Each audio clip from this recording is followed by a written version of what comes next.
बीडमधून मराठा समाजाला डावललं जात असल्याचं सांगत शरदचंद्र पवार राष्ट्रवादी पक्षाचे आमदार प्रकाश सोळंकेंनी नाराजी व्यक्त केली आहे। मराठी समाजाच्या नेत्याला जिल्ह्यात अजूनही मोठं पद मिळालं नसल्याचं सोळंके म्हणाले।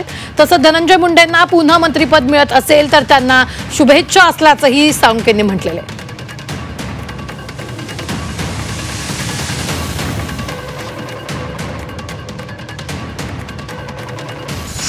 माझ्यासोबत माजलगावचे आमदार आहेत प्रकाश सोळंके। दादा, स्वागत आहे झी24 तास मध्ये। एकीकडे चर्चा होते सध्या की धनंजय मुंडेंची पुन्हा एकदा वापसी होईल, कसं पाहता याकडे? तुमची पहिली प्रतिक्रिया कशी राहील?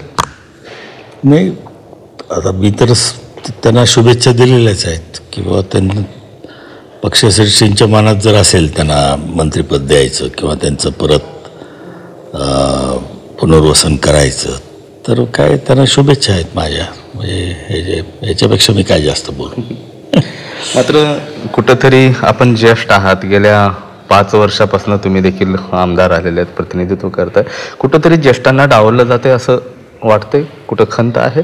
हो, खंत मी ती बोलून दाखवली। ती खंत काय माझ्या बाबतीत नाही, परंतु गेल्या 45 वर्षाचा इतिहास जर पाहिला तर फार थोड्या वेळा मराठा समाजातील व्यक्तीला राज्यमंत्रीपदापर्यंत या जिल्ह्यातून संधी मिळालेली आहे।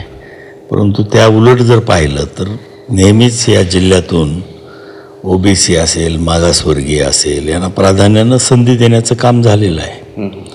राजकारणामध्ये NCPचा पाठीराखा म्हणून मराठा समाज आहे, याच्या विरुद्ध ओबीसी समाज नेहमीच NCPच्या विरोधात राहिलेला आहे। तरीसुद्धा प्राधान्य देताना मात्र ओबीसी समाजाला किंवा मागासवर्गीयांना मिळतं, ही खरोखरच माझी एक खंत आहे आणि ती खंत मी बोलून दाखवली।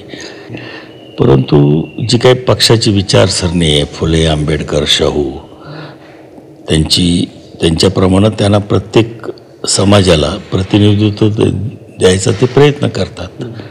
त्याच्यामध्ये म्हणजे बीड जिल्ह्यातला विशेषतः मराठा समाज हा भरडला जातो असं माझं मत आहे। मराठा समाजाला मात्र अद्याप कसलीही मदत किंवा मंत्रिपद दिलं जात नाही अशी जी खंत आहे ती पुन्हा एकदा आमदार प्रकाश दादा सोळंके यांनी बोलून व्यक्त केलेली आहे। कॅमेरा पर्सन निलेश गरडसह मी महेंद्र कुमार मुधोळकर, झी24 तास, बीड।